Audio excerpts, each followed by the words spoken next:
সাংবাদিকতার যত রকম নর্মস আছে সমস্ত নর্মস ভুলে যে মিথ্যা সত্য তথ্য মিলিয়ে নাগরিকের অধিকার ক্ষুণ্ণ করছেন, নাগরিককে অপমান করছেন, নাগরিককে হেয় প্রতিপন্ন করছেন, বিভ্রান্ত করছেন মানুষকে। এইটার থেকে মুক্তির জন্য আপনারাই একটা ফর্মুলা বের করেন, যে ফর্মুলায় আসলে নাগরিকরাও সুরক্ষিত হবে। যে ফর্মুলায় নাগরিক যে হলুদ সাংবাদিকতার শিকার হচ্ছেন, মিথ্যা প্রোপাগান্ডার শিকার হচ্ছেন নাগরিককে সুরক্ষা দেওয়ার জন্য আপনারা একটা ফর্মুলা বের করেন, যাতে নাগরিকরাও সুরক্ষিত থাকে। আকাশের যত তারা, আইনের তত ধারা। সাংবাদিকদেরকে নিবর্তনের জন্য, নিয়ন্ত্রণের জন্য আকাশের সব রকম তারার মতো আইনের ধারা প্রয়োগ করা হয়। সেখানে আমরা দেখতে পাই নিদেন পক্ষে কিছু না থাকলে একটা সেডিশাস চার্জ দিয়ে দেওয়ার সুযোগ আছে। এই যে ট্রেন্ডটা, এই ট্রেন্ডটাকে পরিবর্তন করতে হলে রাষ্ট্রের মানসিকতা পরিবর্তন করতে হবে। যতক্ষণ পর্যন্ত রাষ্ট্র যারা পরিচালনা করেন, যারা রাজনৈতিকভাবে ক্ষমতা প্রয়োগ করেন, রাষ্ট্রের নির্বাহী ক্ষমতা প্রয়োগ করেন, যতক্ষণ পর্যন্ত তাদের মানসিকতার মধ্যে পরিবর্তন না আসবে, ততক্ষণ পর্যন্ত শুধুমাত্র ডিজিটাল সিকিউরিটি অ্যাক্টকে অ্যাটাক করেই এই সমস্যার সমাধান হবে বলে আমি মনে করি না। আপনারা যদি নিবর্তনের আইন দেখেন, 1860 সাল থেকে পেনাল কোডে কিন্তু নিবর্তনমূলক ব্যবস্থা আছে, যেটা ডিফেমেশন। পেনাল কোডের 500 ধারায়, 499 ধারায় ডেফিনেশন, 500 ধারায় ডিফেমেশন। একজন সাংবাদিককে ধরার জন্য পেনাল কোডে আপনার মামলা করার সুযোগ আছে, সেই 1860 সাল থেকে। In addition to that, tortious liabilities বা ডিফেমেশনের জন্য ড্যামেজ ক্লেম করার জন্য সিভিল কোর্টে মামলা করার সুযোগ আছে। এইটা তাৎক্ষণিক খুব দ্রুত গতিতে প্রয়োগ করা যায় না বলে বিভিন্ন সময় অন্যান্য কালো আইন আনতে হয়েছে। তার মধ্যে একটা হলো 1974 সালের বিশেষ ক্ষমতা আইন। আপনি যদি বিশেষ ক্ষমতা আইনটা দেখেন, 1974 সালের বিশেষ ক্ষমতা আইনে প্রিজুডিশিয়াল অ্যাক্টের একটা ডেফিনেশন দেওয়া আছে, যে ডেফিনেশনের মধ্যে এই যে রাষ্ট্রের নিরাপত্তা, পাবলিক অর্ডার অ্যান্ড সেফটি, এই কথাগুলো বলা আছে, ডিফেমেশনের কথাগুলো বলা আছে। এইগুলো হলে এগুলো প্রিজুডিশিয়াল অ্যাক্ট হবে। অর্থাৎ রাষ্ট্র ইচ্ছা করলে স্পেশাল পাওয়ার্স অ্যাক্ট ব্যবহার করে, আপনি ডিজিটাল সিকিউরিটি অ্যাক্ট বাদ দেন, আপনি আইসিটি বাদ দেন, আপনি স্পেশাল পাওয়ার্স অ্যাক্ট নিয়ে এসে একজন সাংবাদিককে হয়রানি করতে পারবেন, গ্রেপ্তার করতে পারবেন। এটা শুরু হয়েছিল 1975 সালে। প্রথম স্পেশাল পাওয়ার্স অ্যাক্টে সাংবাদিক নিবর্তন হন দি দেন হলিডের উইকলি হলিডের এডিটর এনায়েতুল্লাহ খানকে বিশেষ ক্ষমতা আইনে গ্রেপ্তারের মধ্য দিয়ে।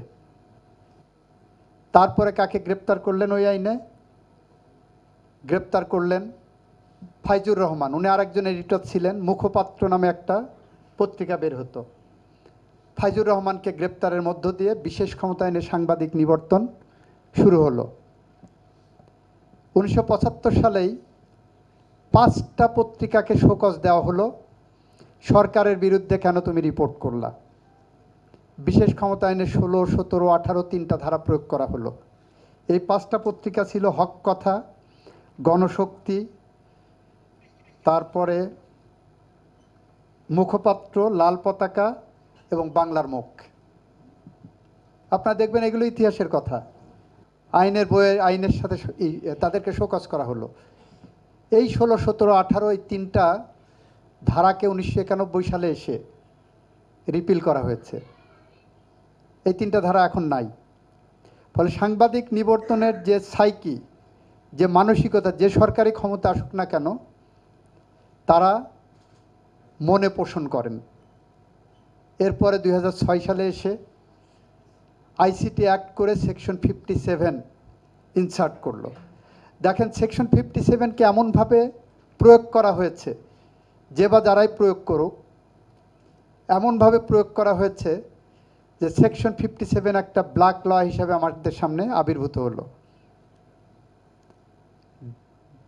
সেই আইসিটি অ্যাক্ট কিন্তু এখনও আছে, 2006 সালের আইনটা আছে, শুধু সেকশন 57 সহ কয়েকটা ধারা বাতিল করা হয়েছে। এই কারণে ওই আইনটা আর আলোচনায় আসে না। এই আইনে আপনারা দেখেছেন অধিকারের তৎকালীন সম্পাদক এবং নির্বাহী পরিচালক আদিলুর রহমান খান এবং নাসিরউদ্দিন এলান আইসিটি অ্যাক্টের প্রথম আসামি। এই প্রথম মামলার প্রথম আসামির প্রথম আইনজীবী হওয়ার সুযোগ আমার হয়েছিল একটা রিপোর্ট পাবলিশের কারণে। তো আমরা আইসিটি অ্যাক্ট দেখেছি, পিউনিটিভ অ্যাকশনটা বা ব্ল্যাক ল হিসেবে যেটাকে ডিফাইন করা যায়, নিবর্তনমূলক আইন হিসেবে যেটাকে ডিফাইন করা যায়, সেটা যে মুহূর্তে এটা বাতিল করা হয়েছে ওই আইনের আর কোনো অস্তিত্ব আছে বলে কেউ ধরে নেয় না। এরপরে বললেন যে ঠিক আছে আইসিটি নিয়ে এত কথাবার্তা হচ্ছে, ঠিক আছে ওইটা আমরা সংশোধন করে ডিএসএ দেই। ও মা, এটা দেখি 57-এর বাবাকে নিয়ে আসছে। 57-এর বাবাকে নিয়ে এসে গোটা জাতির সাথে, গোটা সিভিল সোসাইটিদের সাথে, ডিপ্লোম্যাটিক কমিউনিটির সাথে ডিসকাশন করলেন, সামনে আনলেন, এবং this is one kind of fraud on the parliament and with the nations, with the international communities, with the stakeholders. You had committed fraud with these people.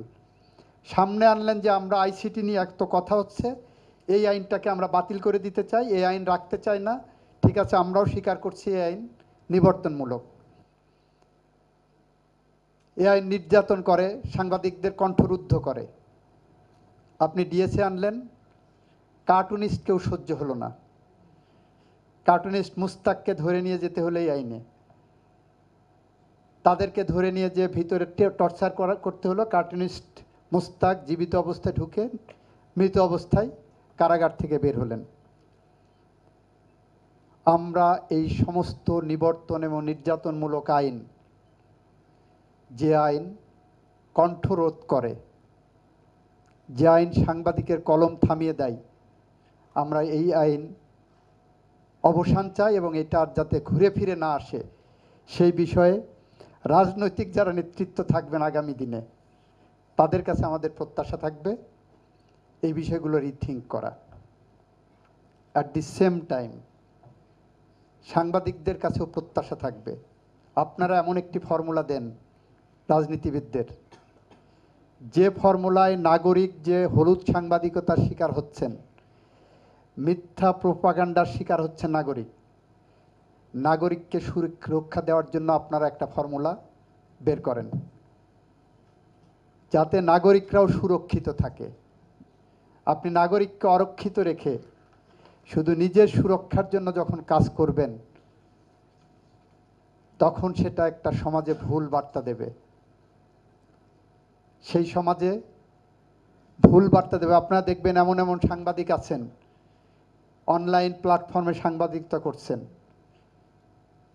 সাংবাদিকতার যত রকম নর্মস আছে সমস্ত নর্মস ভুলে যে মিথ্যা সত্য তথ্য মিলিয়ে নাগরিকের অধিকার ক্ষুণ্ণ করছেন, নাগরিককে অপমান করছেন, নাগরিককে হেয় প্রতিপন্ন করছেন, বিভ্রান্ত করছেন মানুষকে। এইটার থেকে মুক্তির জন্য আপনারাই একটা ফর্মুলা বের করেন, যে ফর্মুলায় আসলে নাগরিকরাও সুরক্ষিত হবে। আমি বিশ্বাস করি এই জায়গাগুলো আপনাদের অ্যাড্রেস করা উচিত। ধন্যবাদ ছাড়া হোসেনকে, অ্যাটর্নি জেনারেল সম্পর্কে দু একটি কথা বলেছেন, তবে যেটা বলেননি সেটা হলো আমি অ্যাটর্নি জেনারেল দায়িত্ব নেওয়ার পরে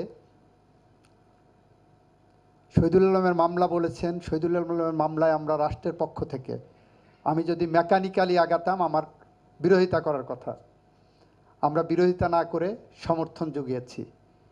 একজন স্কুল শিক্ষিকা ফেসবুকে একটা পোস্ট দেওয়ার কারণে ডিজিটাল সিকিউরিটি অ্যাক্টে মামলা আসামি ছিলেন ম্যাডাম সারা হোসেন, সেই মামলায় ওনার পক্ষে 561A করে স্টে করেছিলেন।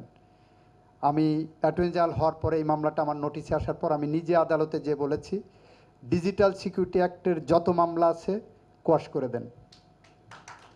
আমি বলেছি সরকার আমাকে ধরলে আমি বুঝবো, আমি রাষ্ট্রের আইনজীবী, আমি সরকারের পজিশন যদি হয় এটাকে কন্টেস্ট করতে হবে, আমি তার বিরোধিতা করব। আমরা সেটা করতে সক্ষম হয়েছি। অধরা দীপ্তি নামে একটা 17 বছরের নাবালিকা, দিনাজপুরের মাইনরিটি এথনিক মাইনরিটি কমিউনিটির সাঁওতাল সম্প্রদায়ের একটা মেয়ে, সে তার ফেসবুক পোস্টে কোরআন অবমাননার একটা পোস্ট করেছিলেন বলে অভিযোগ এসেছিল। আমি তখন আইন ও সালিশ কেন্দ্রের পক্ষেও মামলা 2-1টি করতাম। 2 বছর কারাগারে মেয়েটি। 2 বছরে তাকে আমার বাংলাদেশের আদালত জামিন দেয়নি। হাইকোর্টে যে বললাম যে একটা মেয়ে 17 বছর বয়স একটা ভুল করেছে, স্বীকার করছে, যদি আমার কনভিকশন হয় ম্যাক্সিমাম কত হবে, আমি 2 বছরের উপরে কারাগারে আছে, আপনি জামিনে মুক্তি দেন, she will not repeat it. আদালত হাইকোর্ট ডিভিশন জামিন দিলেন, রাষ্ট্র চলে গেল অ্যাপেলেট ডিভিশনে। অ্যাপেলেট ডিভিশনে যখন আমি এই জামিন বহালের জন্য দাঁড়িয়েছি, তখন তৎকালীন প্রধান বিচারপতি সৈয়দ মাহমুদ হোসেন উনি আমাকে চার্জ করলেন, আমি কেন এই মামলায় দাঁড়াচ্ছি। তা আমি বললাম আমি দাঁড়িয়েছি এই মেয়েটার মুক্তির জন্য। তারপর ওনার জামিন আটকালেন। দীর্ঘদিন পরে মেয়েটা জামিন পেয়েছে। এখন আমি বিশ্বাস করি না এই জামিন আটকানোর জন্য সরকারের কোনো ঊর্ধ্বতন কর্তৃপক্ষের কাছ থেকে সৈয়দ মাহমুদ হোসেনের কাছে ফোন আসছে। আমি এটা বিশ্বাস করেছিলাম যে সৈয়দ মাহমুদ হোসেনের মতো চিফ জাস্টিস বিবেক প্রতিবন্ধী হয়ে দাঁড়িয়েছিলেন।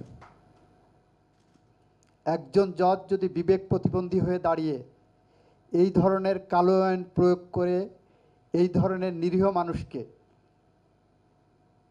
বা 17 বছরের একটা নাবালিকার 2 বছরের উপর কাস্টডি, যেখানে ম্যাক্সিমাম সাজা 7 বছর, তাকে আটকায় রাখার জন্য জামিন আটকায় রাখেন আমার দেশের সুপ্রিম কোর্ট, তাহলে আপনি শুধুমাত্র আইন করে বা আইন সংশোধন করেই এই অবস্থার পরিত্রাণ পাবেন বলে আমরা মনে করি না। আমরা বিশ্বাস রাখতে চাই আপনারা যারা সাংবাদিক বন্ধুরা আছেন, আপনাদের ন্যারেটিভও চেঞ্জ করতে হবে। ন্যারেটিভটা হলো, আমি বিশ্বাস করি যেটা, সাংবাদিক নির্যাতনের বিরুদ্ধে যেমন কণ্ঠ উচ্চারণ করবেন, নাগরিকের অধিকার সুরক্ষায়ও আপনারা কণ্ঠ উচ্চারণ করেন, যৌথভাবে আপনারা করেন। দেখেন বাংলাদেশের ইতিবাচক পরিবর্তন আমরা চাই। আপনারা যে 2টি প্রশ্ন করেছেন, তার একটি প্রশ্ন হলো নির্বাচিত সরকারের সম্ভাব্য আইনি নির্দেশনা কি। সেটা নির্বাচিত সরকার যারা গঠন করবেন তারা বলতে পারবেন। আমার কাছে মনে হয় তাদেরকে সমস্ত প্রকার নিবর্তনমূলক আইনের পথ থেকে ফিরে আসা উচিত হবে। এটা আমার তাদের প্রতি রিকমেন্ডেশন থাকবে। রাষ্ট্র কিভাবে ডিএসএ থেকে ফেরার থেকে বিরত রাখতে পারেন, নির্বাচিত সরকার সিদ্ধান্ত নেবেন, এবং সেই যারাই নির্বাচিত হবেন আশা রাখব তারা ডিএসএতে ফিরতে চাইবেন না। আশা রাখব তারা সাংবাদিকদের, স্টেক হোল্ডারদের কাছ থেকে সুনির্দিষ্ট সুপারিশ নিয়ে নাগরিক অধিকার এবং সাংবাদিক অধিকার, সাংবাদিকদের প্রফেশনাল অধিকার সুরক্ষার জন্য ব্যালেন্স অফ কনভেনিয়েন্স অ্যান্ড ইনকনভেনিয়েন্সের একটা পথ খুঁজে পাবেন, এবং সেই পথ মসৃণ হবে। সেই পথ বাংলাদেশকে একটি স্বপ্নের রাজপথ দিয়ে হেঁটে যাওয়া পথ হবে। সেই স্বপ্নের রাজপথে হাঁটার যে সংগ্রাম, যে পথ, সেই পথে আপনাদের সাথে আমি আপনাদের স্বপ্নের সারথি হয়ে থাকব, এই প্রত্যাশা রাখতে পারি, এই প্রতিশ্রুতি দিতে পারি। আপনারা আরেকটি প্রশ্ন করেছেন যে মামলাগুলো এফআইআর স্টেজে আছে এবং যেগুলো ট্রায়াল স্টেজে আছে কি করণীয়। আরও একটি সেক্টর আছে যেগুলো এখন স্টে আছে, আপনাদের প্রশ্ন করার আগেই আমি আর সারা হোসেন বলছিলাম যেগুলো স্টে আছে সেগুলো অতি দ্রুত হাইকোর্টের যে কোনো একটি বেঞ্চে দিলে আমি দরকার হলে নিজে যে বলবো এই মামলাগুলো এই ডিসেম্বরের মধ্যে নিষ্পত্তি করে দেন। যেগুলো এফআইআর স্টেজে আছে আপনাদের বলবো সংশ্লিষ্ট থানায় বলেন, এটা ফাইনাল রিপোর্ট করে দেবে, কারণ সরকার ডিজিটাল সিকিউরিটি অ্যাক্টে লেনিয়েন্সি দেখিয়েছেন। আর the cases which are now pending, we have already, the government has already taken the position. This is a policy decision. যেগুলো স্পিচ রিলেটেড অফেন্স সেগুলো সবগুলো ডিসচার্জ করে দিতে বলেছেন। অন্যগুলোতেও ট্রাইব্যুনালের কাছে সরকারের মনোভাব হলো আমরা খুব লেনিয়েন্স ওয়েতে দেখছি। এগুলো নিষ্পত্তির জন্য আপনারা চেষ্টা করেন, যদি আমাদের কোনো সহযোগিতা লাগে we can assure you that we will give our shoulder up to any level. আমরা চাই আর্টিকেল 39 অফ দি কনস্টিটিউশন, যেটা আমাদের ফান্ডামেন্টাল রাইটস, যেটা আমাদের freedom of expression, freedom of speech, freedom of কনসায়েন্সকে এনশিওর করেছে, সাবজেক্ট টু রিজনেবল রেস্ট্রিকশনস। এই reasonable রেস্ট্রিকশনটা কী হতে পারে সেটা আপনারা এখন থেকে কাজ করেন। আর একই সাথে স্বাধীন মুক্ত বাংলাদেশে ভয়হীন সংস্কৃতি আসুক, আপনি সত্যকে উপস্থাপন করেন, সেটা যার জন্য যার বিরুদ্ধে যত কঠিনই হোক না কেন সত্য এগিয়ে আসুক, সেই কথা বলে সেই প্রত্যাশা রেখে আমি আমার কথা শেষ করছি। সবাইকে ধন্যবাদ।